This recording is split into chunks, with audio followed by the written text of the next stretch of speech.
हे दोस्तों, अगर आप ज़िंदगी में वेल्दी बनना चाहते हो या बनकर रहना चाहते हो तो आपको एक्टिव इनकम से हटकर पैसिव इनकम तक ध्यान देना पड़ेगा। वॉरेन बफेट कहते हैं कि अगर आप सोते वक्त भी पैसा नहीं कमा पाए तो आप मरते दम तक काम करना पड़ेगा। तो पासिव इनकम बनाने के लिए दो तरीका होता है, एक होता है स्किल बेस, एक होता है फंड बेस। स्किल बेस ये होता है कि अगर आपके पास कुछ स्किल है उसको यूज़ करके आप पासिव इनकम बना सकते हो, नहीं तो आपके पास कुछ फंड है उसको यूज़ करके आप पासिव इनकम पे बना सकते हो, उसको बोलते हैं फंड बेस्ड। स्किल बेस्ड में पहले नंबर पर आता है ब्लॉगिंग। अगर आपको कुछ अच्छा लगता है लिखने में और उस टॉपिक पर आपकी थोड़ी सी नॉलेज है तो आप गूगल पर जाकर लिख सकते हैं और उसमें एक गूगल एडसेंस डाल सकते हैं। जैसे ही लोग आपकी ब्लॉग को पढ़ेंगे आपको रेवेन्यू जनरेट होगा। नंबर 2 पर है सेलिंग एंड ऑनलाइन कोर्सेज। अगर आपको किसी भी टॉपिक पर नॉलेज है और आपको पढ़ाने में बहुत अच्छा लगता है तो आप उसको वीडियो बनाकर आपकी खुद की वेबसाइट पर, नहीं तो उडेमी और क्लास प्लस जैसे प्लेटफॉर्म पर आप बेच सकते हैं और जितने लोग आपकी वीडियो को पसंद करेंगे, सब्सक्राइब करेंगे, आपको उसी हिसाब से रेवेन्यू जनरेट होगा। नंबर 3 पर है बिकम ए वीडियो इन्फ्लुएंसर। अगर आप एक कैमरा फ्रेंडली इंसान हो और आपको कैमरा से डर नहीं लगता तो आप वीडियो इन्फ्लुएंसर बन सकते हैं। और 4 पर है बुक पब्लिशिंग। अगर आपके पास कुछ टॉपिक को लेकर डीप नॉलेज है और आप उसको ऑर्गेनाइज करके एक बुक पब्लिश भी कर सकते हो। नंबर 5 पर है एफिलिएट मार्केटिंग। एफिलिएट मार्केटिंग एक ऑनलाइन पैसा कमाने का जरिया होता है जिसमें आप किसी भी कंपनी, थर्ड पार्टी कंपनी की प्रोडक्ट या सर्विस को प्रमोट करते हो और आपकी लिंक से कस्टमर जो प्रोडक्ट या सर्विस कंपनी की खरीदते हैं उसमें से कुछ ही % आपके पास आता है। नंबर 6 पर है ड्रॉप शिपिंग। ड्रॉप शिपिंग में आप एक वेबसाइट क्रिएट करते हो और किसी भी मैन्युफैक्चर की प्रोडक्ट को आप आपकी वेबसाइट में शोकेस करते हो। जैसे ही कस्टमर वो प्रोडक्ट को खरीदता है कुछ ही % आपके पास चला आता है।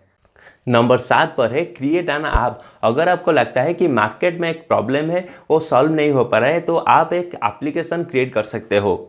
नंबर 8 पर है सेल एंड ई बुक। अगर आपके पास किसी भी टॉपिक पर नॉलेज है और आप उसको ऑर्गेनाइज कर सकते हो लेकिन आपके पास बुक पब्लिश करने के लिए पैसा नहीं है तो आप ई बुक यानी इलेक्ट्रॉनिक्स बुक आप लॉन्च कर सकते हो। नंबर 9 पर है sale digital product. Digital product ये होता है कि आप एक ही बार मेहनत करके एक प्रोडक्ट को बना दिए और उसको कस्टमर को बार बार सेल करते जा रहे हो। फॉर एग्जाम्पल किसी सॉफ्टवेयर हो गया या मोबाइल का ऐप हो गया।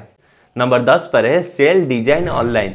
अगर आपको डिजाइन बनाना अच्छा लगता है तो आप लोगो, टेम्पलेट, थंबनेल बनाकर ऑनलाइन बेच सकते हो और उससे काफ़ी सारा पैसिव इनकम जनरेट कर सकते हो। अब जानते हैं फंड बेस्ड के बारे में। फंड बेस्ड यानी अगर आपके पास कुछ सर्टन अमाउंट पड़ा है और उसको इन्वेस्ट करके आप पैसिव इनकम बना सकते हैं। फंड बेस्ड के पहले नंबर पर आता है गोल्ड इन्वेस्टमेंट। गोल्ड इन्वेस्टमेंट यानी अगर आपके पास कुछ पैसा पड़ा है और आप गोल्ड में इन्वेस्ट करना चाहते हो तो आप फिजिकल गोल्ड में इन्वेस्ट ना करके सॉवरेन गोल्ड बॉन्ड में इन्वेस्ट करिए। इसका फायदा ये होता है कि फिजिकल गोल्ड में कोई इंटरेस्ट आपको नहीं मिलता। उसके बाद आपको जो गोल्ड रखना पड़ता है तो आपको स्टोरेज की खर्चा भी करना पड़ता है। बट सॉवरेन गोल्ड बॉन्ड में ये फ़ायदा होता है कि आपको सालाना 2.5 से 3% का इंटरेस्ट मिलता है। उसके बाद आपको स्टोरेज की कोई फिक्र करने बाद अगर आप 8 साल तक उसको होल्ड करके रखें तो आपको कैपिटल गेन पर कोई भी टैक्स नहीं देना पड़ेगा। और 12 पर है non convertible bond. Non convertible पर प्राइवेट या गवर्नमेंट की भी होती है। प्राइवेट में श्रीराम ट्रांसपोर्टर, टाटा कैपिटल, आदित्य बिरला जैसी कंपनी और गवर्नमेंट में एसबीआई जैसी कंपनी लिस्ट है और वो मार्केट में ऑलरेडी ट्रेड हो रही है। नंबर 13 पर है इन्वेस्ट इन REIT।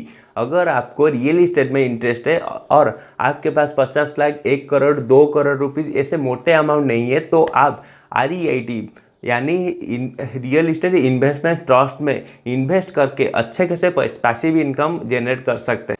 नंबर 14 पर है इन्वेस्ट इन स्टॉक। अगर आपको स्टॉक मार्केट अच्छा लगता है तो आप स्टॉक में इन्वेस्ट करके अच्छा खासा डिविडेंड कमा सकते हैं। नंबर 15 पर है become a business silent partner. यानी आप एक बिजनेस का साइलेंट पार्टनर बन जाइए और उसको ग्रो करने दीजिए। फॉर एग्जाम्पल शुरू में जो 1 लाख रुपीज़ लगे थे फ्लिपकार्ट के अंदर 15 साल के बाद वो 100 करोड़ लेकर उसमें एग्जिस्ट हुए हैं। नंबर 16 पर है रेंटल प्रॉपर्टी। अगर आपके पास कुछ प्रॉपर्टीज पड़ा है और आप उसको यूज़ नहीं करते तो आप उसको रेंट में चढ़ा सकते हैं और उनमें से अच्छा खासा पैसिव इनकम जनरेट कर सकते हैं। नंबर 17 पर है बिकम ए बिजनेसमैन। अगर आपको लग रहा है कि मार्केट में एक प्रॉब्लम है और आपके पास उस प्रॉब्लम को सॉल्व करने के लिए एक आइडिया है, तो आप एक प्रोडक्ट बनाकर कस्टमर को दीजिए और धीरे धीरे उसको ऑटोमेट कर दीजिए। उसमें काफ़ी अच्छा पैसिव इनकम जनरेट होगा। अगर आपको इस वीडियो पसंद आई तो लाइक करिए, चैनल को सब्सक्राइब करिए। मिलते हैं नेक्स्ट दमदार वीडियो में, तब तक के लिए धन्यवाद।